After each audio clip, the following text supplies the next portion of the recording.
வீட்ல, பேலஸ்ல எல்லா இடத்துலயும் வந்து நீங்க பார்த்தீங்கன்னா, இது எதுக்காகன்னா, திங்க் ரீடிங். அதாவது மனநிலைய ஆய்வு பண்றது. அதாவது மனநிலையை சரி செய்து கொள்வது. அதுக்காக தான் அந்த திங்க் ரீடிங் அப்படின்னு சொல்லுவாங்க. அப்படியே பார்த்துட்டு இது எதுல போய் ஜாயிண்ட் ஆகுது? இந்த ஷேப் என்ன? இது கீழ வால் மாதிரி இருக்கு. இது மாடு மாதிரி இருக்கு. இது வந்து ஒரு பூனை, கேட் மாதிரி இருக்கு. இந்த மாதிரி விஷயங்கள். அந்த மாரி படங்கள வந்து உளவியல் ரீதியா அவங்களுக்கு காட்டும்போது, அதாவது இழந்த பேச்சு வந்து சடனா மறுபடியும் வர்றதுக்கான வாய்ப்புகள் அதிகம். இந்த பிக்சரேஷன்ஸ் அதாவது படங்களே பேசும். இப்ப வாய் எப்படி பேசுதோ, அந்த மாதிரி கண்கள் மூலமா கம்யூனிகேஷன். கண்ணும் கண்ணும் நோக்கியான்ற மாதிரி, வள்ளுவர் சொன்ன மாரி, "கண்ணோடு கண் நோக்கின் வாய்ச்சொல்க்கு ஏது பயன்?" அப்படின்ற மாதிரி வந்து இந்த கண்களே ஒரு மொழி தான். அதனால வேண்டி, இந்த படங்களை அறிமுகப்படுத்தி, அந்த விஷயத்தின் மூலமாக சடனா பயத்தின் மூலமாகவோ, அதிர்ச்சியின் மூலமாகவோ பேச்சு போயிட்டா, அத மறுபடியும் கொண்டு வரலாம். இது ஒரு முக்கியமான காரணம். கூடுதலா நம்ம ஒரு விஷயம் என்னன்னு கேட்டா, ஆரம்பத்துல அந்த குழந்தைகள் எப்படி பாதிக்கப்படுறாங்கன்னு நம்ம பேசணும். மனநிலை, மன வளர்ச்சி குன்றிய குழந்தை நிலைக்கு வந்து மன அழுத்தம் காரணம் அப்படின்னு ஒண்ணு சொன்னோம்.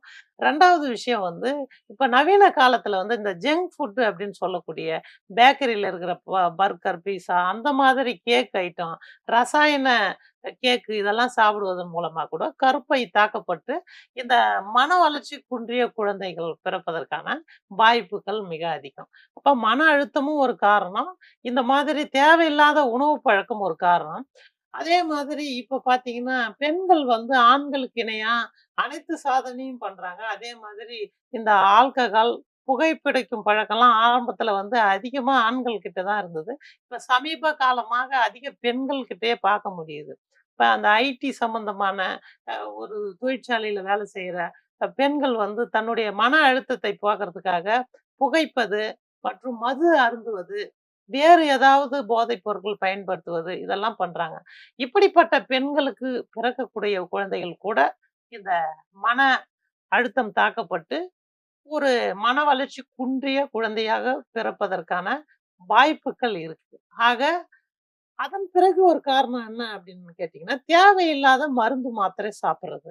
உதாரணத்துக்கு என்ன சொல்லலாம் அப்படின்னு கேட்டீங்கன்னா, ஒரு குழந்தை வந்து கலரா, அழகா பொறக்கணுன்றதுக்காக தேவையில்லாத சத்து மாத்திரை, அதெல்லாம் மருத்துவரின் பரிந்துரை அல்லாத மருந்துகளையும், மாத்திரைகளையும் எடுப்பதன் மூலமாக கூட இந்த குழந்தைகள் வந்து மன வளர்ச்சி குன்றிய குழந்தைகளாக பிறக்குது மேடம்.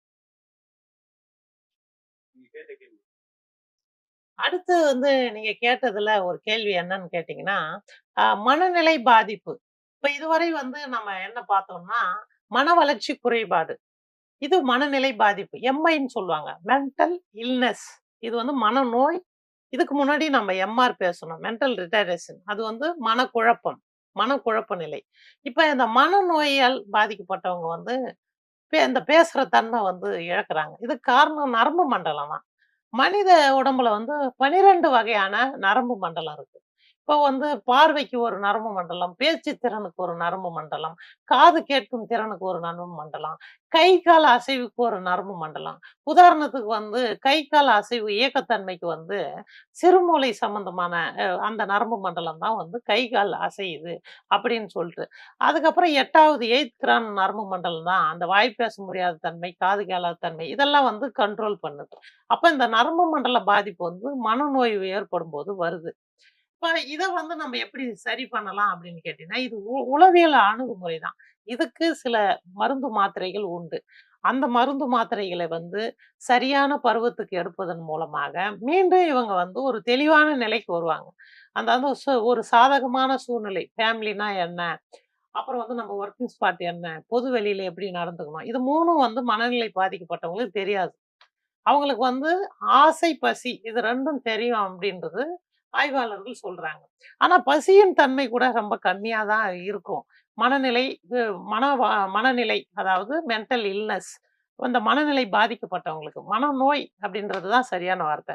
இந்த மனநோய் பாதிக்கப்பட்டவங்களுக்கு வந்து பசி கம்மியா இருக்கும். மற்ற ஆசை இருக்கும் அப்படின்னு சொல்லிட்டு ஆய்வாளர்கள் சொல்றாங்க. இவங்கள வந்து இந்த மருந்து மாத்திரை மற்றும் சூழ்நிலை இதுல வந்து சித்தாவுல வந்து சில மருந்து மாத்திரை இருக்கு. நம்ம சேது படத்துல பார்த்த மாதிரி, ஏற்காடு அந்த மாரி பகுதியிலலாம் வந்து சில மூலிகை அபூர்வமான மூலிகைகள் இருக்கு. இத வந்து நம்ம எடுப்பதன் மூலமா இந்த மன மனநோய வந்து குணப்படுத்தலாம் அப்படின்றாங்க. அப்படி மனநோய் குணப்படுத்திட்ட பிறகு, ஆட்டோமேட்டிக்கா வந்து பேச்சின் திறன் வந்து அவங்களுக்கு வந்துரும். இதுல எந்த விதமான ஐயப்பாடும் இல்ல.